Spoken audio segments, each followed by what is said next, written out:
Olá, Flávio Milhomem de volta com você aqui no Sua OAB, trazendo a resolução de questões de direito penal que foram cobradas nos últimos exames de ordem unificados da OAB. Vamos ao que interessa, a nossa questão joga na tela. Muito bem, é o direito penal com o Milhomem, aqui na Sua OAB. E a questão que será objeto da nossa análise é a questão de número 18, que fora cobrada em 2019 e que traz a seguinte redação.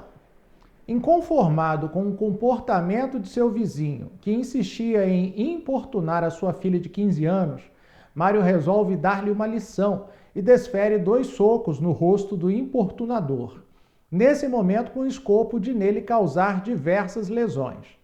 Durante o ato, entendendo que o vizinho ainda não havia sofrido na mesma intensidade do constrangimento de sua filha, decide matá-lo com uma barra de ferro, o que vem efetivamente a acontecer. Descobertos os fatos, o Ministério Público oferece denúncia em face de Mário, imputando-lhe a prática dos crimes de lesão corporal dolosa e homicídio em concurso material. Durante toda a instrução, Mário confirma os fatos descritos na denúncia e segue. Considerando apenas as informações narradas e confirmada a veracidade dos fatos expostos, o advogado de Mário, sob o ponto de vista técnico, deverá buscar o reconhecimento de que Mário pode ser responsabilizado, letra A, apenas pelo crime de homicídio por força do princípio da consunção, tendo ocorrido a chamada progressão criminosa. Letra B, apenas pelo crime de homicídio por força do princípio da alternatividade, sendo aplicada a regra do crime progressivo. Letra C, apenas pelo crime de homicídio com base no princípio da especialidade. E letra D, pelos crimes de lesão corporal e homicídio em concurso formal. Muito bem. O examinador traz uma questão interessante que analisa a possibilidade, no caso narrado, de responsabilização ou por 2 crimes, lesão corporal e homicídio, ou tão somente por um dos crimes. E isso parte da necessidade de nós analisarmos a diferença entre o que é a progressão criminosa e o que é o crime progressivo. E a partir daí também falar sobre o concurso ou conflito aparente de normas. Então vamos ao que interessa na tela. Muito bem. E a gente começa analisando a distinção entre crime progressivo e progressão criminosa com a conceituação desta última. Na progressão criminosa, o dolo não é o mesmo do início ao fim. O agente substitui o seu dolo, dando causa a resultado mais grave. Assim, o agente deseja praticar um crime menos grave e o consuma. Depois, decide praticar um crime mais grave e também o consuma, atentando contra o mesmo bem jurídico. Vem cá comigo. A questão aqui é a seguinte: o autor da conduta delitiva de início se propôs a um determinado resultado, a um determinado objetivo. Qual era esse resultado? Qual era esse objetivo? Era causar um dano à integridade física daquele cidadão que importunava a sua filha menor de idade. Dano à integridade física, essa era a vontade. Ou seja, esse era o dolo de lesionar, de ferir, chamado de animus ledendi. Pois bem, só que após a consumação desse dolo, dessa vontade, com o efetivo dano à integridade física da vítima, o que ele resolve? Ele muda de opinião, tá vendo? Ele deixa de querer tão somente causar danos à integridade física, que inclusive já havia conseguido, e passa a querer outro objetivo. Qual é esse outro objetivo? Matar a vítima. Diante dessa situação, eu estou diante da progressão criminosa. Na progressão criminosa, eu me proponho a um determinado objetivo e eu realizo esse objetivo. Depois eu me proponho a um outro objetivo que é, digamos assim, mais gravoso em relação ao primeiro e eu efetivamente consumo esse segundo objetivo. Essa é a progressão criminosa. Agora, vamos ver o que é um crime progressivo. Joga na tela. No crime progressivo ou crime de passagem, o dolo é um só, do começo ao fim. Se dá quando o agente, para alcançar um resultado mais grave, passa necessariamente por um crime menos grave. O agente, desde o princípio, quer praticar o crime mais grave e o consuma. Vem cá comigo.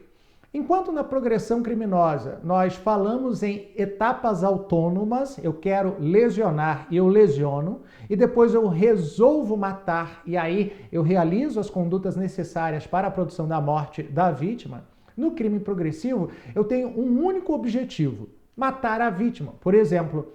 Mas para a consecução deste objetivo, eu tenho que realizar outras condutas que são condutas consideradas como crimes meio para a realização do resultado.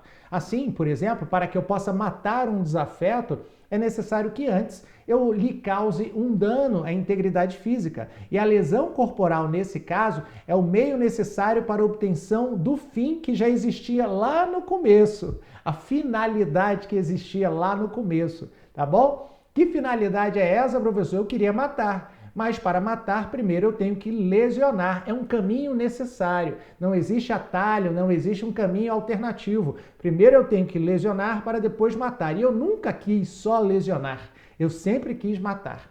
Então, um cidadão, por exemplo, munido de uma faca, de uma lâmina, desfere um golpe certeiro contra o peito da vítima, vindo a matá-la. Primeiro, ele lesionou a integridade física da vítima para a obtenção do resultado pretendido, que é a morte da vítima. Então, veja a distinção entre progressão criminosa e crime progressivo. Na progressão criminosa, eu tenho dolos autônomos. Dolo de matar, aí depois eu resolvo... dolo de ferir, aí depois eu resolvo matar. No crime progressivo, eu falo de um único objetivo, de uma única vontade, de um único dolo. Foi sempre matar, tá? Nunca quis só lesionar o cidadão, mas era um caminho necessário, então eu lesiono.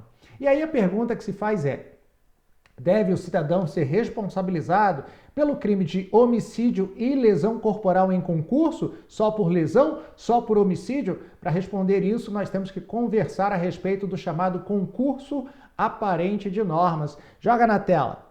Muito bem. Olha aí, concurso ou conflito aparente de normas.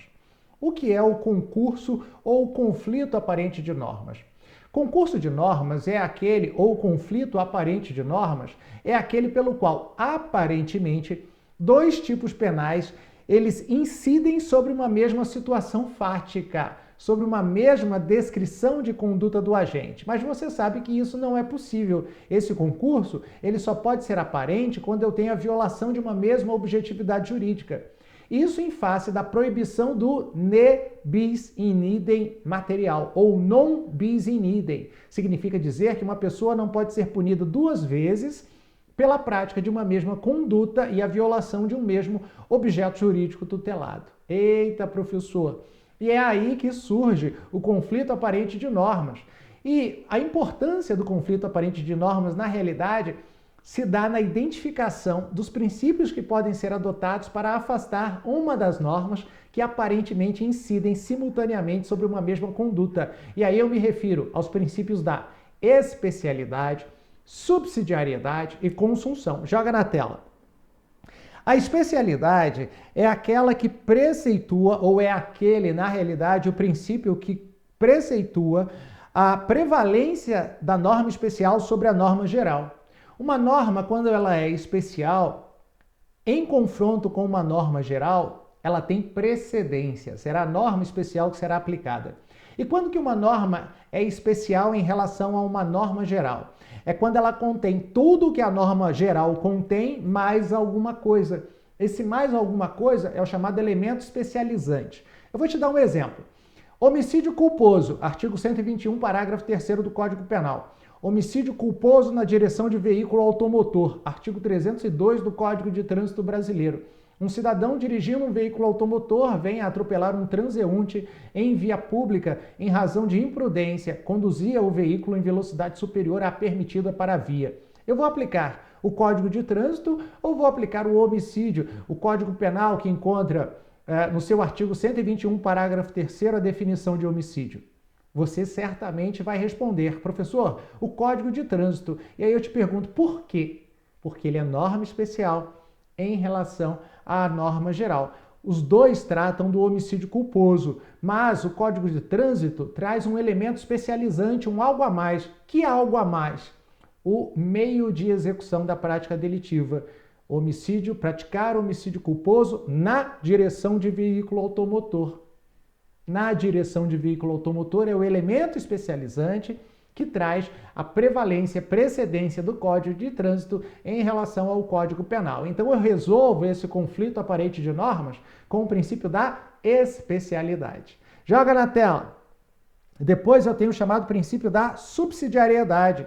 No princípio da subsidiariedade, eu vou responsabilizar o cidadão pela prática da conduta ou crime meio e não pelo crime fim. Lembra do crime progressivo? Necessariamente eu tenho que passar por um fato para depois chegar ao meu objetivo. Eu tenho que realizar a lesão corporal para efetivamente conseguir causar a morte, que sempre foi o meu objetivo, o meu dolo, a minha vontade. Pois é.